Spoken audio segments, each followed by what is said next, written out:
Hemolysis versus cavitation. Cavitation is the wrong word. It's barotrauma. That's what we're concerned about. All right, so what you want to do is pull with low pressure. This is the key. This is why we're hemolyzing the samples. Okay, how many of you draw blood and send it to lab? Nobody? Students, did you ever draw blood? Okay, good. Nurses, do you guys draw blood? Or do you leave it for the phlebotomist? Anybody? Okay.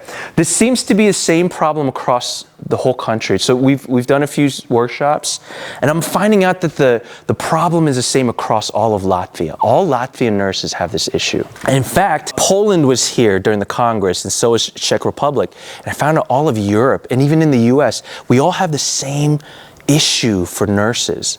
In fact, when I did some more research, I found out that the whole world, the nurses all across the world had an issue. In fact, when I did even more research, when I dug deeper, I found out that the whole solar system, all the nurses in Mars, in Saturn, and Pluto, they all had the same problem. In fact, I found out that the nurses all across the universe had the same issue. When we send it to lab, and we're like, yes, this is good. It came out easy. Now I send it. And then the lab calls and say, hey, it hemolyzed.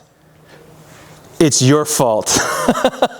We blame it on lab. We don't say, oh, I must have done something. No. Lab dropped it. Lab lost it. Lab screwed it up. It's not my fault. It looked good. It was good when I dropped it off. It's not. We're hemolyzing the samples before it even gets to lab. Let me show you why. Most of it's due to negative pressure. So this is the definition of barotrauma. So when we have a cell, a red blood cell, it's supposed to be nice and has a shape, right?